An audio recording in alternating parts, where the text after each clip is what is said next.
Hare Krishna. I would like to express my gratitude to His Grace Gopal Bhatta Prabhu and the GBC SPT for kindly offering me this opportunity of service, purification, and absorption in Krishna Lila in this wonderful Kartik month.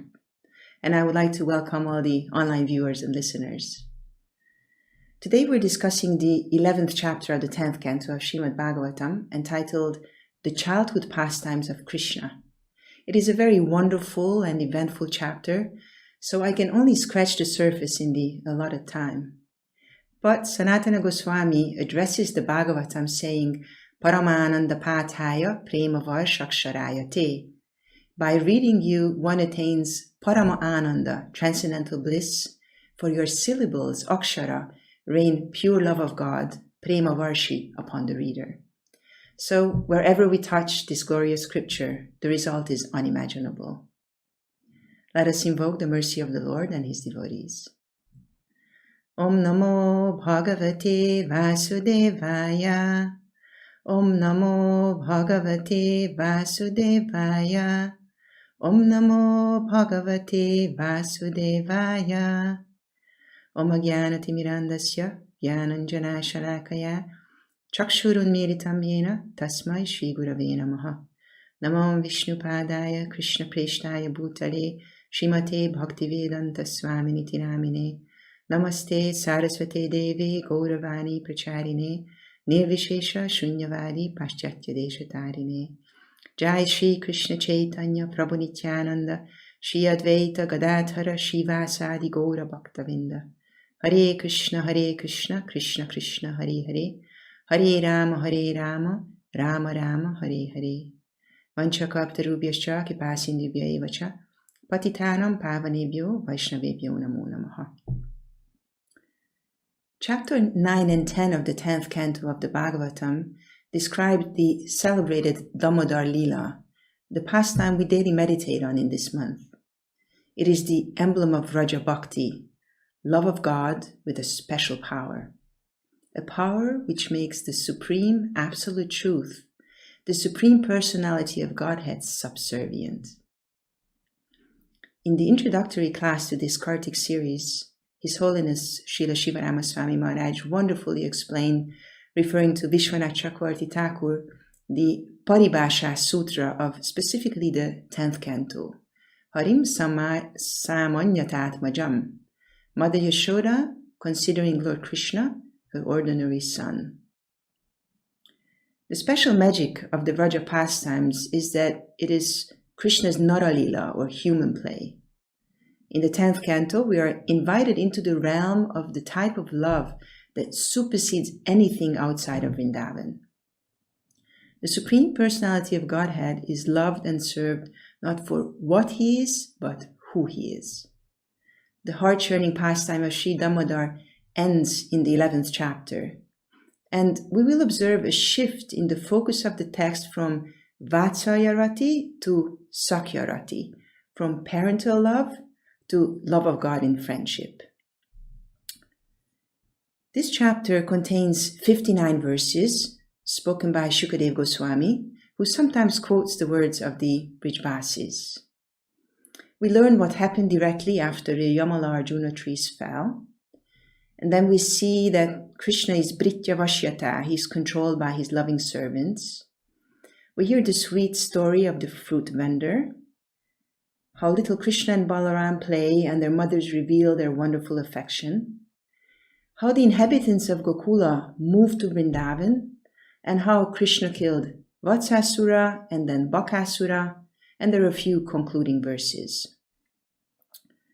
Krishna, every day, in every moment, displayed wonderful incidents to increase the parental affection of Nanda Maharaja and Yashoda Devi, and the love of all the Brijvasis, who thus felt both surprise and joy. So let us enter. The chapter starts with the scene of the fallen Yamala Arjuna trees, Krishna bound to the mortar, his friends being there, and the cowherd men standing around and being bewildered about what may have happened. Srila Prabhupada says that they thought that by chance Krishna had been saved by God so that nothing had happened to him. In text 5 we read, and this is projected so you can also see, Nateta duktam jagrihur naggateti tasyatat balasyot patanam tarvo kechit sandigda chetasaha. Because of intense paternal affection, the cowherd man, headed by Nanda, could not believe that Krishna could have uprooted the trees in such a wonderful way. Therefore, they could not put their faith in the words of the boys. Tad uktam, what was said by them, the little boys, te na jagrihur, they did not accept, from the root grah. When Nanda Maharaj and the village elders arrived to the scene, the little boys were telling them what happened, but they couldn't believe their words. And balasya utpatanam tarvo. How could a bala, a little boy, uproot utpatana, huge trees, tarvo? The dual genitive case of taru, as in kalpa taru, desire-fulfilling trees. We're in Vraja. As I said, Krishna is performing his Nara Lila, and his associates are the highest emblems of love of God. In Chaitanya Charitamrita, Krishnadas Kaviraj Goswami reveals Krishna's thoughts. Aishvarya jnaneti sava jagat mishrita, Aishvarya shitila preme nahimora prita. He says, all the universe is filled with the conception of my majesty, but love, weakened by that sense of majesty, does not satisfy me. The specialty of the love of the Brijbasis is that they don't love God for his godhood, but for who he is as a person. Neither are they even aware of his godhood. In this pastime, he is seen as a 3-year-old little boy, and the Gopas cannot imagine a toddler tied to a mortar doing something extraordinary like uprooting huge trees. Nanda Maharaj moved closer to his son. This was his first entrance onto the stage of Damodar Lila. He had heard the village women call his son Damodar, and now he was seeing for himself his belly-tied son. Love tied Krishna up. Only similar love can untie him. Sridham, other boys, even Balaram tried to untie him, but they couldn't. Nanda Maharaj unties Krishna.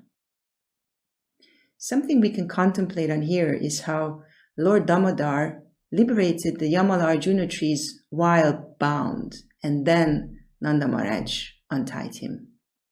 Our acharyas explain that no matter how entangled we are, we must preach. We must help others bound by the modes of nature by giving them Krishna consciousness.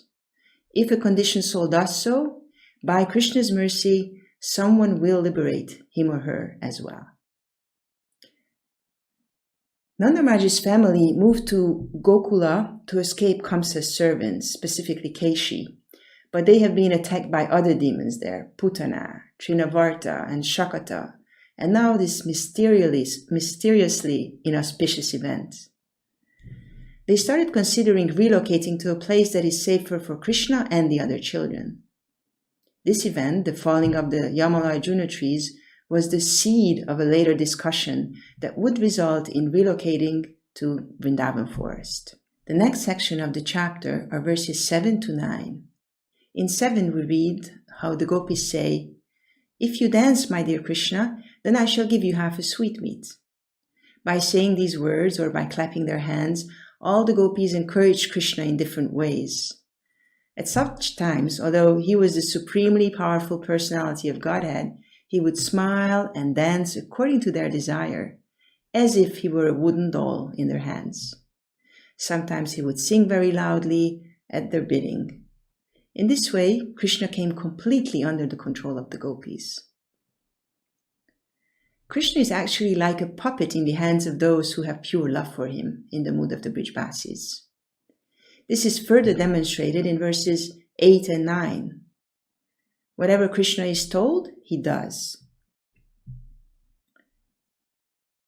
Verse 8 says, sometimes they would order him to bring a wooden plank, wooden shoes, or a wooden measuring pot. And Krishna, when thus ordered by the mothers, would try to bring them. And in verse 9, To pure devotees throughout the world who could understand his activities, the Supreme Personality of Godhead, Krishna, exhibited how much he can be subdued by his devotees, his servants. In this way, he increased the pleasure of the Brij-vasis by his childhood activities. Shukadeva Goswami uses the term Britya Vashyatam. Britya means servant. Krishna is subjecting himself under his servants. And Vashyata also means obedience. In Chaitanya Charitamrita, Lord Chaitanya refers to Krishna's words, Bhakta ama preme bhandyache. The love of my devotee can tie me up. How wonderful. While doing so, he pleases his devotees. Harsham means pleasure, and also Krishna sends a message. In Damodarashtaka, he explains which servants have power over him. As we sing, Itidrik svalilabhi rananda kunde svagosham nimajjantam akyapayantam tadiyeshitagyeshu Bhakta-tattvam.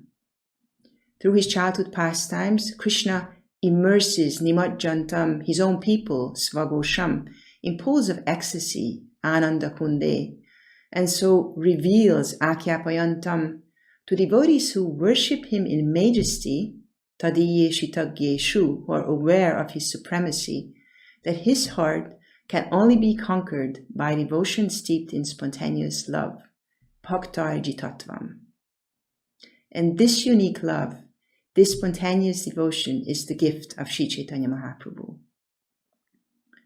Then in 2 verses, we hear of another sweet pastime. One day, a fruit vendor came to Nanda Maharaj's house, and Krishna gathered some grains with his little hands. He saw his parents do that, and went to the vendor to exchange the grains for fruit. On the way, almost all the grains fell from his hands, only 1 or 2 remaining. But the fruit vendor, enchanted by his beauty, out of full affection, accepted these few grains in exchange for as much fruit as Krishna could take. As soon as she did this, her basket became filled with gold and jewels. In verse 10, we see the phrase Sarva Phala Prada, the Supreme Personality of Godhead who can give all kinds of fruits to everyone. He becomes Phala Arti, who wants fruits. Krishna wants to experience the loving exchange of Dadati Pratigrinati. In Krishna book, commenting on this pastime, Srila Prabhupada says that if someone gives something to the Lord, he is not the loser. He is the gainer by 1,000,000 times. Srila Prabhupada encourages us to dedicate our lives to Krishna. As the representative of the most benevolent Lord, he himself was a giver. He did not say this to take something from us.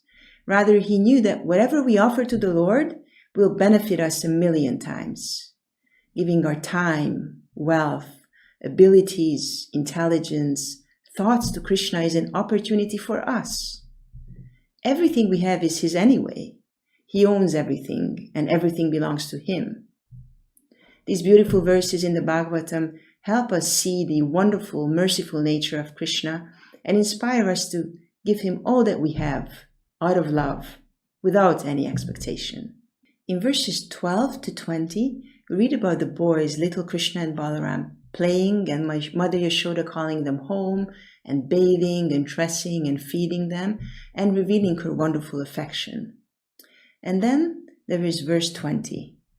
It says, Itam Yashoda tamashesha shekharam Vatsāsura snehani bathadir nipa. Here Shukadeva Goswami says, My dear Maharaj Parikshit, because of intense love and affection, Mother Yashoda, Krishna's mother, considered Krishna, who was at the peak of all opulences, to be her own son. Verse 20 repeats the Paribhasha Sutra of the 10th canto with the words Matva Sutam Sneha Nibathadir. Because of intense spirit of love, Mother Yashoda considered Krishna her son. Krishna is Damodar, tied by his mother around his belly, but Mother Yashoda's thoughts, mind, are also Nibatha, tied to Krishna due to her sneha, love, and thus Matva Sutam. She thinks Krishna as her son. Then in verse 21 to 36, we read how the most mature and experienced Gopas discuss the dangers of living in Gokula and decide to move to Vrindavan. They've seen too much trouble in Gokula, Putana, Shakata, Trinavarta, falling of the 2 trees. So they decided to move immediately. So while Krishna was born in Gokula, he moved to Vrindavan when he was 3 years and 4 months old. And we read in verse 36, Vrindavanam Govardhanam Yamuna Purinani cha Vikshyasi Duttama Priti Rama Madhavayor Nripa. O King Parikshit, when Rama and Krishna saw Vrindavan, Govardhan, and the banks of the river Yamuna, they both enjoyed great pleasure. As they were traveling on their bullock carts, little Krishna and Balaram are seeing their dearest pastime places, the forest of Vrindavan, Govardhan Hill, and the banks of the Yamuna. This is a very famous verse. Sanatana Goswami quotes it in his commentary to Bṛhad-Bhāgavatāmṛta's Mangalacharana, and Jiva Goswami also quotes it in his Gopal Champu. Vrindavan forest is where Krishna will tend the cows, and also the place of the Rasa Lila. Govardhan is known as the crest jewel of Vraja, as Vrindavana Ankaya, Vrindavan's tilak mark, Goloka Mauline, the crown of Goloka, Ashesha Klesha Nasha, the destroyer of unlimited sufferings, and Paramananda Dain, the giver of the highest bliss. And the river Yamuna, embracing Vrindavan, is the purest of all transcendental rivers. Lord Chaitanya calls her Drava Brahma Gatri, which means that all of Yamuna's limbs or parts, Gatri, are Drava, molten or liquefied spiritual substance, Brahma. And he also says, Aghanam Lavitri, Yamuna Devi can vanquish all our offenses and the sinful reactions incurred in life.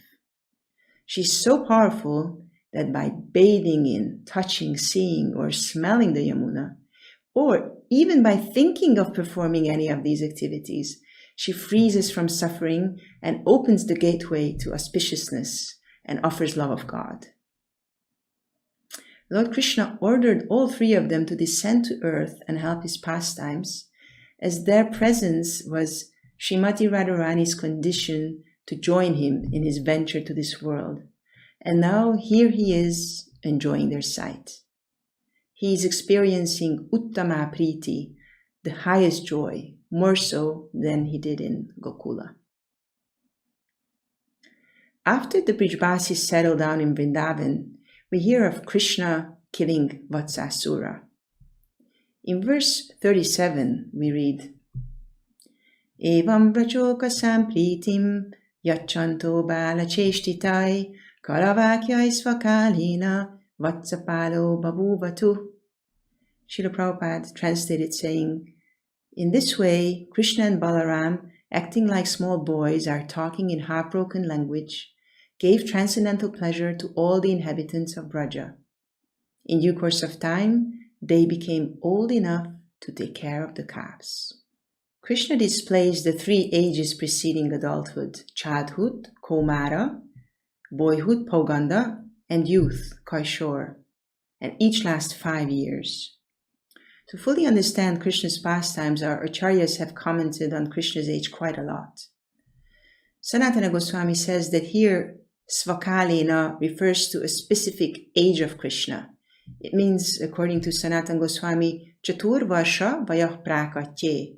There was the manifestation, Prakatya, of 4 years, Chatur Varsha, of age, Vaya. So when Krishna was 4, he started to take care of the calves. We see how very young children are given responsibility. Their play is combined with being useful in the family and community, which is an important principle. That said, Jiva Goswami explains that actually Krishna was growing at the rate of twice his age. So when he was 4, he had the maturity of a boy of 7 or 8. It took some convincing by Nanda Maharaja of Yashoda Devi to let Krishna go out with the calves. But eventually she agreed. She wanted her son to become a useful member of their cowherd community. Connected to this verse, Jiva Goswami comments on the phrase Kalavakyai. He says it means Manohara Bhashitai, speech which enchants the mind. In the Madhurashtaka, we sing Vachanam Madhuram Charitam Madhuram Madhuradipatera Kilam Madhuram, Vachanam Madhuram, that his words are sweet and his activities are sweet. Vrindavan is the place of Madhurya Lila, pastimes of sweetness, while Vaikuntha is the place of Aishvarya Lila, pastimes of opulence. Krishna's speech is sweet in all his ages, but it has a unique sweetness when he's a small child. In the previous verse, we saw Vikshyasi Uttama Priti. Krishna and Balaram were experiencing the highest bliss. Here we have Evram Vrajokasam Pritim Yachanto Bala Chestitai. With their childhood pastimes, Krishna and Balaram are giving bliss, Priti, to Vraja Okasam, the residents of Vraja. Just seeing them in their yellow and blue garments with tinkling ornaments, necklaces, bracelets, decorated with flowers, leaves, peacock feathers, gives bliss. All little children are considered cute and sweet and enchanting. Imagine when the source of that childless potency is manifested by its origin. How enchanting that may be. In verse 38, we read, Avidure Vraja-bhuva Sahagopala Darakai Chārayāmāsa Turvatsān Nāna Krīdā Parichadau. Not far away from the residential quarters, Krishna and Balaram, equipped with all kinds of playthings, played with other cowherd boys and began to tend the small calves. Here we see the phrase Chārayam asa turvatsan. The two of them began to tend the small calves, and Avidure Vraja-bhuva. Until they are small boys, they stay nearby, Avidure. They're close to their homes. As they're bigger and more experienced, they will go further and get more freedom, get away from the parents, and do whatever they want.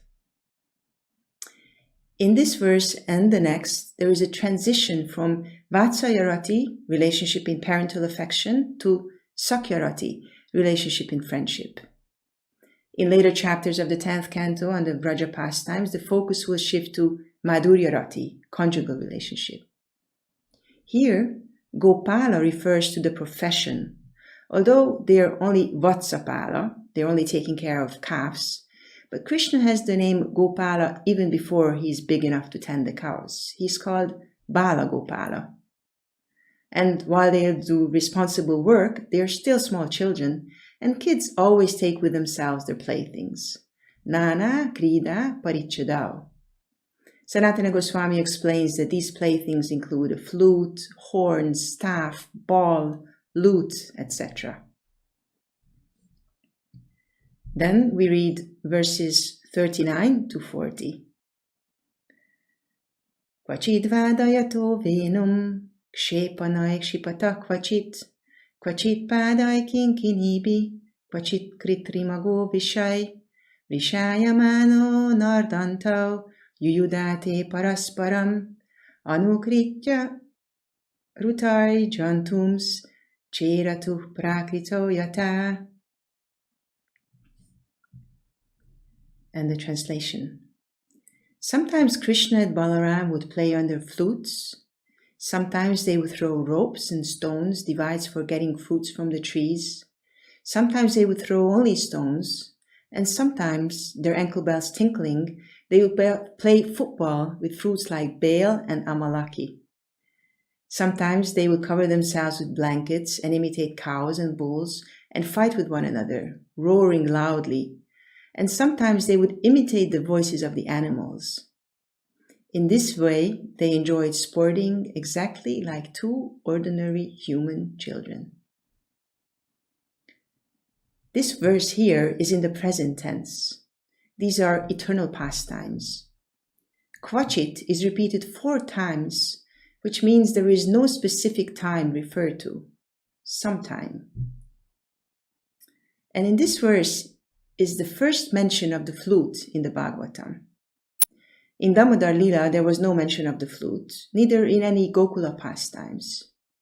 Here in Vrindavan, Krishna starts playing the flute. He's famous as Vamshi Vadana. His flute playing enchants the material and spiritual universes. In Ananda Vrindavan Champu, Kavi Karnapur writes that while Krishna's lips previously tasted only his mother's breast milk, now he relishes the soft notes of his flute. He says that all of Krishna's paraphernalia is eternally present with him, but sometimes they are unmanifest, as their presence would either conflict with devotional mellows or with the chronology of his unfolding pastimes. We see in this verse how the boys imitate sounds of animals and play prakrito yata, like yata, to ordinary human children, prakrita. As the Paribhasha Sutra stated, Harim sa ammanyata atmajam. Mother Yashoda also considered her son an ordinary boy. In verse 41 we read, Kadachit yamuna tire Vatsāsura svakai Vayasyai Krishna Valayor Jikham Daitya Agamat. One day, while Rama and Krishna, along with their playmates, were tending the calves on the bank of the river Yamuna, another demon arrived there, desiring to kill them. Here we are, Yamuna Tire, on the bank of the Yamuna. The boys are at Vatsāsura tending calves. Sanatana Goswami says that they are with Svaka, their own companions. These companions are who give happiness to them, or who are the forms of happiness, being very dear to them. And Jikhamsur Daitya Agamat, a demon arrived desiring to kill Krishna and Balaram. Agamat is past tense. While previously play with the boys and tending calves were spoken about in present tense, killing of demons is only a pastime in the material world, and Shukadeva Goswami uses past tense here. Earlier, when entering Vrindavan on their bullock carts, Krishna and Balaram were referred to as Rama Madhava. These names express their bliss. Here they are called Krishna Bala, which expresses their strength, their power. And the word Daitya is used, indicating that the demon is a descendant of Deity. Sometimes demigods are cursed to become demons, but here is an actual descendant of Deity. In the 4th chapter of Garga Samhita, Narada tells the story of Vatsāsura to King Bahulashva. Garga Samhita states that he came on Kamsa's order, Kamsa Pranoditam. He was also sent by Kamsa like Putana, Shakata, and Trinavarta, as Kamsa has been wanting Krishna dead, fearing for his own life. In verse 42 we read, Tam Vatsarupinam Vikshya Vatsayuta Gatam Hari Darshayan Baladevaya Shanai Mugda Ivasadat. When the Supreme Personality of Godhead saw that the demon had assumed the form of a calf and entered among the groups of other calves, he pointed out to Baladev, "Here is another demon." Then he very slowly approached the demon as if he did not understand the demon's intentions. Tam Vatsarupinam Vikshya, seeing Vikshya, that demon, Tam, in the form of a calf, Vatsarupinam, and Vatsyayuta Gatam, as he entered Gatam, the group Yuta of calves, Vatsa. Hari is the name used by Shukadeva Goswami, which means to take away. Sanatana Goswami explains that this name is used because Krishna performs Dushtanam Prana Harana. He takes away the life of a demon. And also Shishtanam Manoharana. Of others, he enchants their minds. He steals their minds, their thoughts. He's also performing Dukhaharana, by killing Vatsāsura and thus liberating him from his misery. Demons who are killed by Krishna are not ordinary. Bahulashva asked Narada, how was Vatsāsura qualified to be touched by the lotus hands of the Supreme Lord? So in answer, Narada Muni spoke about the previous life of Vatsāsura. Vatsāsura was a great demon called Pramila, the son of Muru. He once entered Vasishta Muni's ashram and saw his Kamadenu, Nandini. Kamadenus are wish-fulfilling cows. They can give you whatever you ask for. Pramila wanted this cow from himself, so he disguised himself as a Brahman and asked for the cow. It's general. Brahmins beg alms and are offered what they ask for. But both Vasishta Muni and Nandini detected his deception, for which Nandini cursed him. He said, Go Vatsa Bhavadurmate. O wicked-hearted one, now you become a calf. Later in the 10th canto, in chapter 64, we read the story of King Nriga, and there Krishna says, Naham hala halam manye visham yasya pratikriya brahmasvam hi visham proktam nasya pratividir bhuvi. He says, I do not consider hala to be real poison because it has an antidote. But a Brahman's property, when stolen, can truly be called poison, for it has no antidote in this world. There are many verses in that section about the dangers of taking something from a Brahmin. So Pramila was cursed and immediately became a calf. He begged Vasishta, Trahi, save me. And Nandini had mercy on him. She said, Dvapara Ante, at the end of the Dvapara Yuga, Vrindaranye, in the forest of Vrindavan, Govatseshu Gatsyapi, when you go among cows, Tada Muktir Bhavishyati, then you will attain liberation.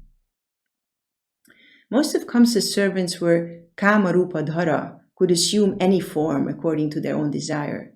But Vatsāsura was Pramila forced into the form of a calf. He was cursed. But this form had some advantages.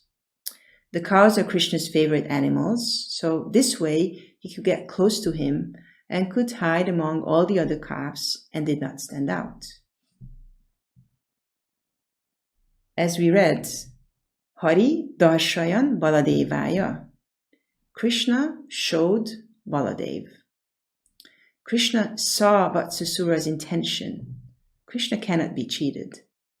Love can override his all-knowing capacity, but not bad intention. Shukadeva Goswami says, Mugda Iva, as if he was Mugda. It's interesting how Śrīla Prabhupāda says in his purport that the import of the words Mugda Iva is that although Krishna knows everything, here he pretended that he did not understand why the demon had entered among the calves, and he informed Baladev by a sign.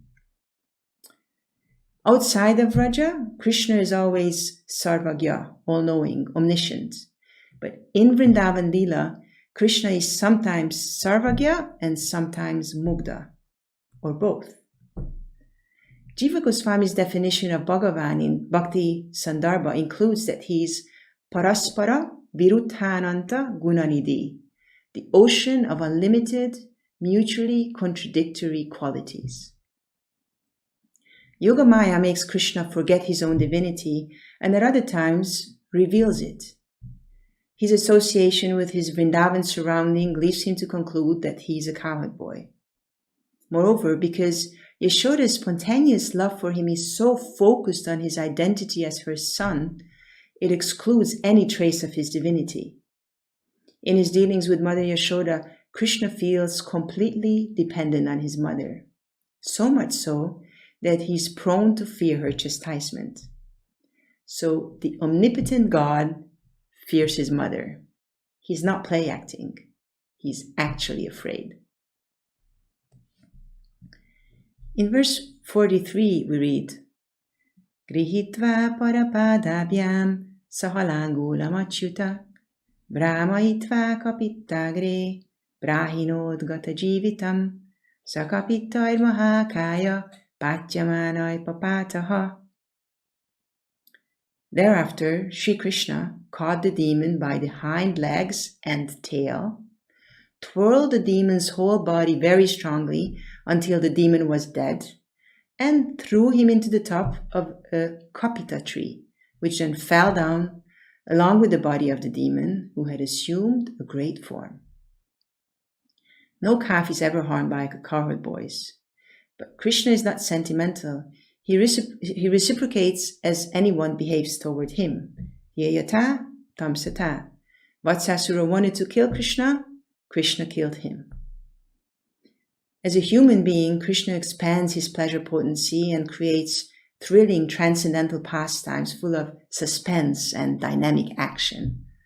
Thus, he's entertaining the Brijbasis and he's increasing their attachment and love for him. After the demon was killed by twirling, he died of dizziness. He was also thrown on a tree full of fruits, and thus the fruits fell for the pleasure of the boys. His dead body was used to serve the gopas. With one action, Krishna always accomplishes many purposes. Vatsāsura attained a huge form, his original form.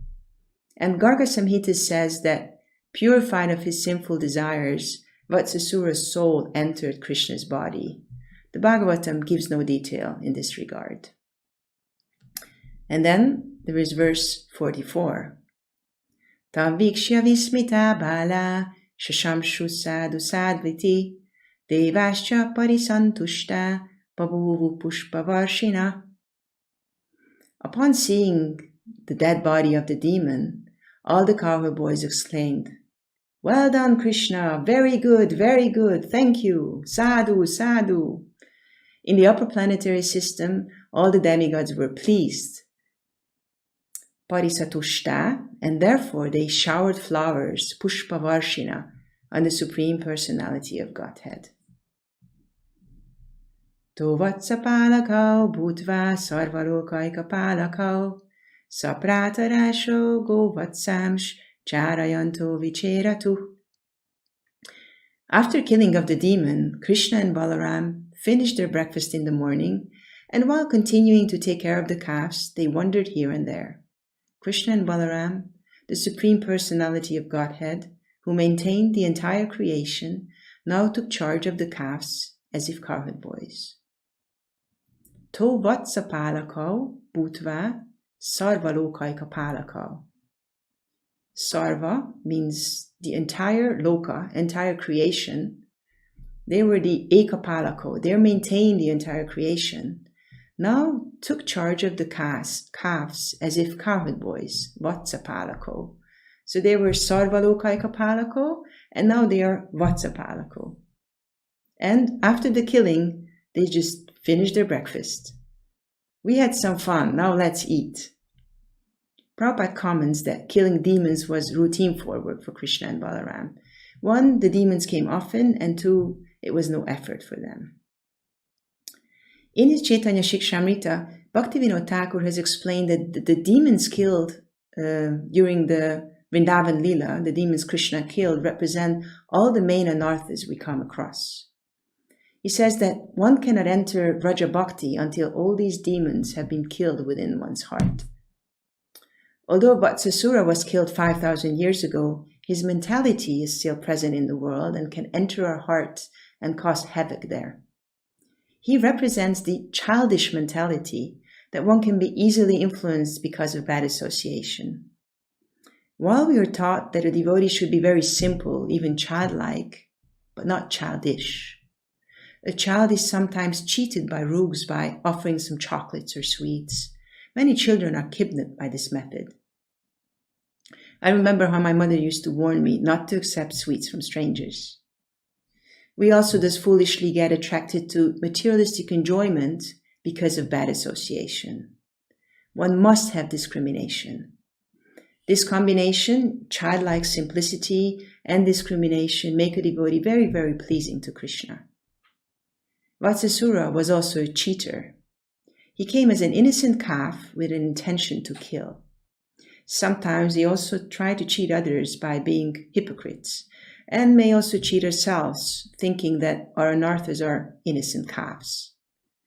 We may put on a show of devotion with some material motivation. This anartha is cleansed when we hear the pastime of Krishna killing Vatsāsura.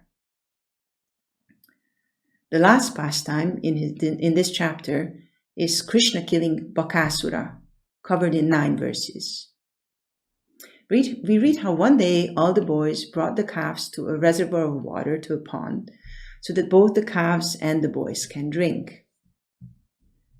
In verse 47 we read, Te tatra dadrishur bala mahasattvam avastitam tatra survajra nirbhinnam gire shringam ivachutam. Right by the reservoir, the boys saw a gigantic body resembling a mountain peak, broken and struck down by a thunderbolt. They were afraid even to see such a huge living being. Here Shukadeva Goswami paints a picture for us. By a lake, there are the boys and the calves, and they see something huge, Mahasattvam, resembling a mountain peak, Gire Shringam. The boys were afraid of what they saw, Tatrasu, from the root tras, meaning to be afraid or to tremble. Sanatana Goswami says that it can be understood in 2 ways, as the boys whose life rests in Krishna were afraid, or all the boys, including Krishna, were afraid. But Krishna's fear of demons is bhitavat, as if he was afraid. His fear of Mother Yashoda was real, but there his Yogamaya covers him. When he's dealing with demons, he's very much conscious of his power. Verse 48 says, Savai bakona mamahan asuro bakarupadrik agatya sahasa krishnam tikshnatundu grasadpali. The great body demon was named Bakāsura. He had assumed the body of a duck with a very sharp beak. Having come there, he immediately swallowed Krishna. Sanatana Goswami comments that Baka could only swallow Krishna by Krishna's will. Verse 49 says, Krishnam mahabaka grastam drishtva ramadayor baka babuvur indriyaniva vina pranam vichetasaha. When Balaram and the other boys, Drishtva, saw that Krishna had been devoured by the gigantic duck, Krishnam mahabaka grastam, they became almost unconscious, vichetasaha, like senses without life, vina pranam. Baka was huge, and in comparison, Krishna was very small. What was the effect on the boys? Srila Prabhupada says that even Lord Balaram was momentarily bewildered.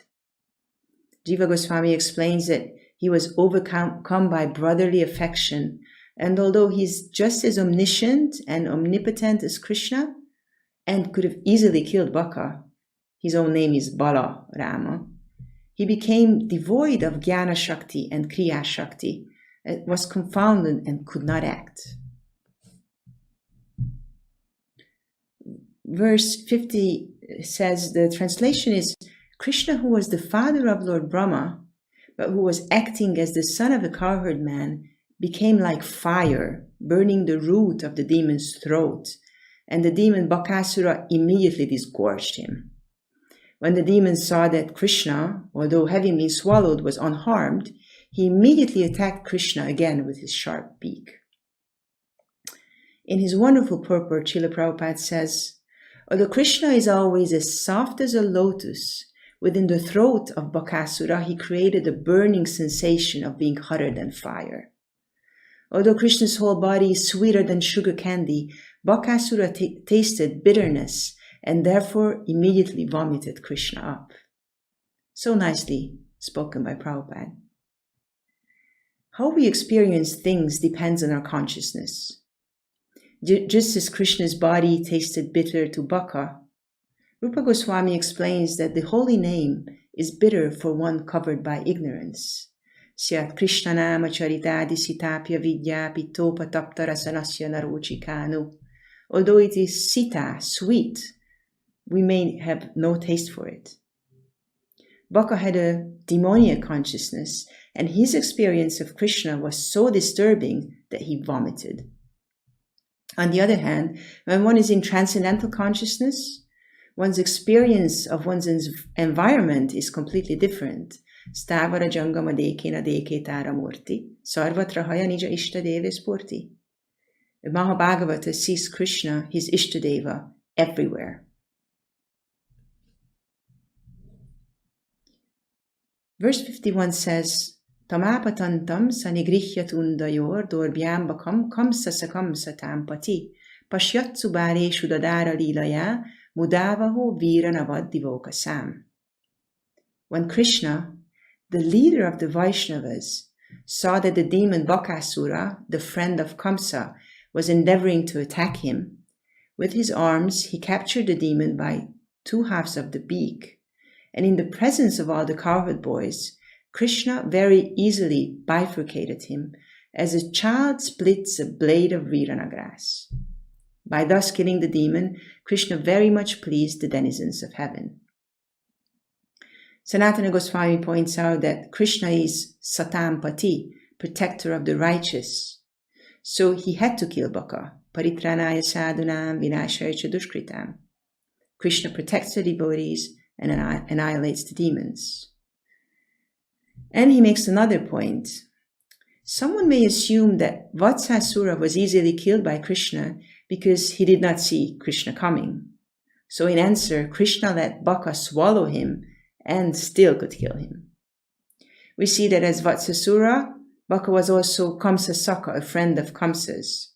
And Jiva Goswami says that Baka was split as a blade of grass, and it is as if Kamsa was split too.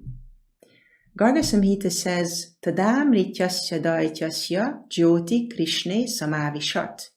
From the dead demon, a light left and entered Krishna, and thus he attained Sayujya Mukti. It appears that Baka attained the same destination as Vatsāsura. And then in verse 52, we read how the Devas showered flowers on Krishna and praised him. Krishna also delights the residents of heaven. The boys were struck with wonder as they were very respectful towards the demigods. And then when Krishna was freed from danger, the boys got back their life. Krishna is the life of the Vrajavasis, their prana. Without him, they have nothing to live for. They happily embraced Krishna, collected the calves and went home, and they told everyone what happened.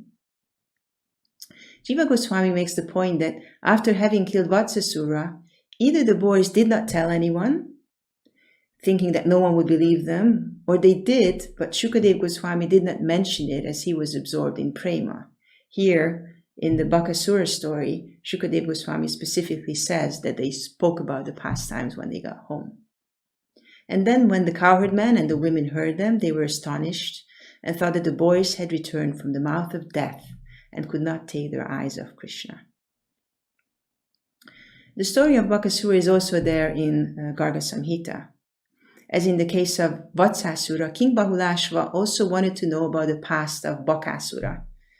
Narada explained that he was a demon named Utkala who fought with Vritrasura against Indra and defeated many demigods and stole Indra's parasol.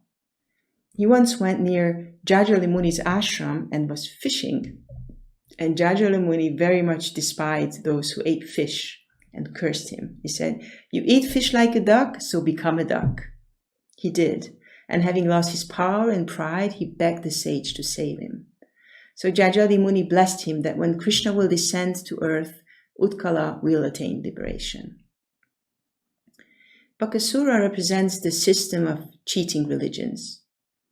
When one foolishly accepts a pseudo-guru, one will be cheated. Until such cheating propensities are destroyed, spiritual advancement is checked. He also represents cunning duplicity, deceptive behavior, and hypocrisy, the outward manifestation of a false lifestyle of cheating activities. The Srimad Bhagavatam starts with the words Dharma projita kaitavotra paramo nirmatsaranam satam Dharma pra ujjita kaitava. The Bhagavata Purana completely rejects all religious activities which are materially motivated, Kaitava dharma, or cheating religion. According to Vallabhacharya, Baka's upper and lower beak represent greed and unrighteousness. Bliss is delivered by greed and truth by unrighteousness. Bhaktisiddhanta Saraswati Thakur says that Sharalata, or simplicity, is the first qualification of a Vaishnava, whereas duplicity or cunning behavior is a great offense against the principles of devotional service. As one advances in Krishna consciousness, one must gradually become disgusted with material attachment and become more and more attached to the service of the Lord. If one is not factually detached from material activities, but still proclaims himself advanced in devotional service, he is cheating. So Vatsāsura and Bakāsura represent anarthas, and when they are in our hearts, when we contemplate these pastimes, how Krishna killed them, Vatsāsura and Bakāsura in our heart are also attacked by Krishna. We need to meditate on these pastimes in detail. Who sent Vatsāsura and Bakāsura to kill Krishna? Kamsa did, who is the representative of materialism. And it is not just that we analyze the pastimes, but by chanting the holy name and hearing Krishna's pastimes, we invite Krishna into our hearts. We may not have enough strength to overcome our anarthas, but Krishna does, and he can easily free us from them. Hearing his pastimes does not only eradicate anarthas, but also instills prema in the heart. Verses 55 to 59 are concluding concluding verses of this chapter. And in the purport to verse 56, Śrīla Prabhupāda says that anyone who is against the control of the Supreme Personality of Godhead must be killed life after life. We need to be sammata. We need to adjust our lives to the will of Krishna and allow him to control us. Anyway, he's controlling. But if we go against it, we will be killed life after life. Some are personally killed by Krishna. Some are killed by his form of time. No one escapes death. But some may become eligible to not accept another material body. Those who step on the path of bhakti and attain perfection in spiritual life. So we're coming to the end of the 11th chapter, and here I'd like to move from the Bhagavatam to the Krishna book, because Śrīla Prabhupāda concludes the 11th chapter of the Krishna book with a really wonderful paragraph. He says, all the cowherd men, including Nanda Maharaj, used to talk of the wonderful activities of Lord Krishna and Balaram, and they were always so much absorbed in those talks that they forgot the threefold miseries of this material existence. This is the effect of Krishna consciousness. What was enjoyed 5,000 years ago by Nanda Maharaj can still be enjoyed by Krishna conscious persons simply by talking about the transcendental pastimes of Krishna and his associates. End of quote.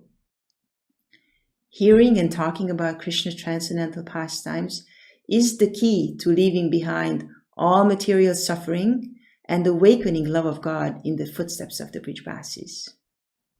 I thank you all for your kind attention, and again, the opportunity to absorb my thoughts in the sweet pastimes of Krishna in the Srimad Bhagavatam.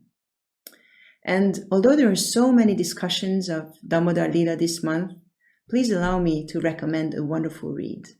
My Guru Maharaj's, Srila Sivarama Swami Maharaj's wonderful book, Sri Damodar Janani. In this book, he combined the Bhagavatam verses and our Acharya's commentaries on the topic into a fascinating read. As one of his god sisters said, this book will make your heart and mind dance, laugh, cry, and gasp in loving astonishment. I highly recommend it. I wish you a wonderful Kartik month. Hare Krishna.